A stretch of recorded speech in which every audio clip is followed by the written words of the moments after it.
Good morning all of you. आज हम मुग़ल कला के अंतर्गत शाहजहाँ कालीन चित्रकला का अध्ययन करेंगे। शाहजहाँ के समय चित्रण में किस प्रकार प्रगति हुई, किस प्रकार से चित्रकला को विशेष प्रोत्साहन मिला और शाहजहाँ ने चित्रकारों को कैसे संरक्षण प्रदान किया, उसके दरबार में कौन कौन से प्रमुख चित्र थे, इसके बारे में हम जानकारी लेंगे। इससे पहले मुग़ल कला के अंतर्गत हम बाबर, हुमायूं, अकबर और जहांगीर के समय की चित्राकृतियों और चित्रकला के और कलाकारों के बारे में जानकारी ले चुके हैं और हम जानते हैं कि जहांगीर के समय चित्रकला का स्वर्ण युग माना जाता है, क्योंकि जहांगीर स्वयं बहुत कला प्रेमी था और अच्छा चित्रकार और अच्छा साहित्यकार, संगीतकार भी था। कला में रुचि रखता था और कलाकारों को प्रोत्साहित भी करता था। शाहजहाँ जहांगीर के पुत्र था और 1628 ईस्वी में उसकी मृत्यु के पश्चात वह राजगद्दी पर बैठा और लगभग 30 वर्षों तक उसने शासन किया। शाहजहाँ वैसे तो कला प्रेमी था, पर उसके कलाकारों को संरक्षण और प्रोत्साहन भी दिया, परंतु इसके समय की चित्रकला मुग़ल सल्तनत के वैभव को प्रदर्शित करने मात्र तक ही सीमित रह गई थी। यानी उसके समय चित्रकला में कोई विशेष उन्नति नहीं हुई थी। केवल जो जहांगीर के समय जो कला चली आ रही थी, जो कला शैली और जो कलाकार चले आ रहे थे, वो ही अनुकृतियाँ करके चित्रण को आगे बढ़ा रहे थे। और क्योंकि शाहजहाँ खुद कला में बहुत अधिक विश्वास नहीं रखता था, कला प्रेमी था, लेकिन कलाकारों को प्रोत्साहन देना या कला में बहुत अधिक रुचि दिखाना उसमें नहीं था। तो जो प्राचीन कला थी, जो जहांगीर और अकबर के समय के कलाकार थे, वे ही उस कला को आगे बढ़ा रहे थे और दूसरा जो दरबारी वैभव था उसे ही प्रदर्शित अधिक किया जा रहा था, क्योंकि शाहजहाँ के दरबार में उसके स्वयं के दरबारी और उसकी शान शौकत को दर्शाना ही कलाकारों को डायरेक्शन ऐसे दिए गए थे। उसमें चित्रण में बारीकी थी, उभार था, गोलाई थी, रंगों की तड़क भड़क भी थी, अंग प्रत्यंग का अंकन भी था, वस्त्रों में सलवटें भी थी, परंतु भाव और नवीनता का अभाव था। शाहजहाँ काल में जो चित्रकला बनाई गई, चित्र बनाए गए, उनमें भाव का और नवीनता का अभाव दिखाई देता है। कलाकार प्राचीन कृतियों की ही अनुकृति कर रहे थे और या फिर उसके अनुरूप ही चित्रण कर रहे थे, उसमें कुछ नयापन लाने का प्रयास नहीं किया गया। शाहजहाँ के समय चित्र में स्वाभाविकता और प्रासंगिकता समाप्त होने लगी थी। शाहजहाँ चित्रण के स्थान पर वास्तुकला में अधिक रुचि लेता था। उसने कई प्रसिद्ध भवन, हवेलियाँ और महल बनवाए हैं। वास्तव में शाहजहाँ के समय वास्तुकला में जितनी उन्नति हुई और जितने विशाल भवन और महल बनाए गए अकबर के समय, और वो और किसी अन्य राजा के समय नहीं बनाए गए थे, जिनमें ताजमहल, मोती मस्जिद, जामा मस्जिद, लाल किला, दीवाने खास, दीवाने आम आदि मुख्य हैं। हम सब जानते हैं कि ताजमहल मुमताज़ की याद में बनाया गया था। मोती मस्जिद, जामा मस्जिद, लाल किला आदि के दीवाने खास और दीवाने आम भी शाहजहाँ ने अपनी पसंद से, अपनी रुचि के अनुसार बनाए थे और कई बड़े बड़े कारीगरों को बाहर से बुलवाया गया था इसके लिए, और कई वर्षों तक यह कार्य चलता रहा था। इसके समय बनाए गए चित्रों में दीवानी अदब कायदे अधिक थे और उन्हीं पर ध्यान दिया जाता था। और इसके समय जो मुख्य चित्रकार थे उसमें फ़कीर, उल्लाह खान, आबिद, गोवर्धन, बालचंद आदि मुख्य थे। कुछ जो पुराने कलाकार कार्य कर रहे थे वो अभी भी कार्य कर रहे थे और धीरे धीरे कला पतन की ओर चलना प्रारंभ हो गई थी। शाहजहाँ कालीन प्रसिद्ध चित्रित ग्रंथों में पादपशाह नामा जो इसकी सर्वोत्तम कृतियों में से एक मानी जाती है, जिसमें 100 से अधिक चित्र बनाए गए हैं।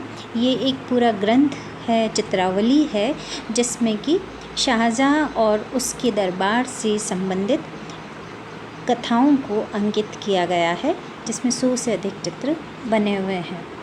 अब हम देखते हैं शाहजहाँ कालीन चित्रों की विशेषताएं।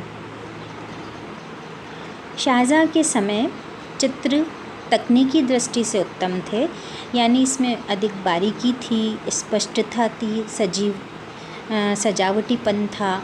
टेक्निकली चित्र बहुत अधिक अच्छे थे, पर उनमें सब में भाव का अभाव था और कहीं न कहीं जीवंतता दिखाई नहीं पड़ती है। दूसरा, चित्रण में छाया प्रकाश, गोलाई, वस्त्रों की सलवटें, उभार आदि हूबहू जहांगीर के समय बनाए गए उसी के समान बनाए गए हैं। यानी जो प्राचीन चित्रण परंपरा चली आ रही थी उसी को अनुकृति करते हुए, उसी को अपनाते हुए अभी के जो कलाकार थे, इसके समय के जो कलाकार थे, उन्होंने उसे कंटिन्यू किया, उसे आगे बढ़ाया है। और इसीलिए तकनीकी दृष्टि से चित्राकृतियाँ बहुत ही अच्छी हैं, बारीक हैं, साफ़ सुथरी हैं, सजावटी हैं, लेकिन फिर भी उनमें अनुकृति का भाव नज़र आता है। लंबा जामा, धारीदार पायजामा, चौड़े बॉर्डर वाले पटके जो कमर पे बांधे जाते हैं, तथा स्त्रियों में लंबी और फरहान वाली पेशवाज बनाई गई है। यानी जो पहनावा था शाहजहाँ के समय, वो भी जहांगीर काल के चित्रण से मिलता जुलता था। उसमें थोड़ा सा परिवर्तन किया हुआ था, बहुत ज़्यादा अंतर इसमें नहीं है, और वैसी ही बारीकी, वैसी ही यथार्थता चित्र में देखी गई है। रेखांकन बिल्कुल बारीक है, किंतु बेजान और शिथिल है। शाहजहाँ के समय जो चित्र बनाए गए थे उनमें रेखा, वैसे पूरी मुग़ल शैली में, मुग़ल कला में ही जो रेखांकन है अत्यंत बारीक है और बहुत ही महीन रेखाओं के द्वारा बारीक से बारीक एक एक बाल, दाढ़ी का एक एक बाल तक भी चित्र में बनाया गया है, जैसे कि हम आसानी से देख सकते हैं।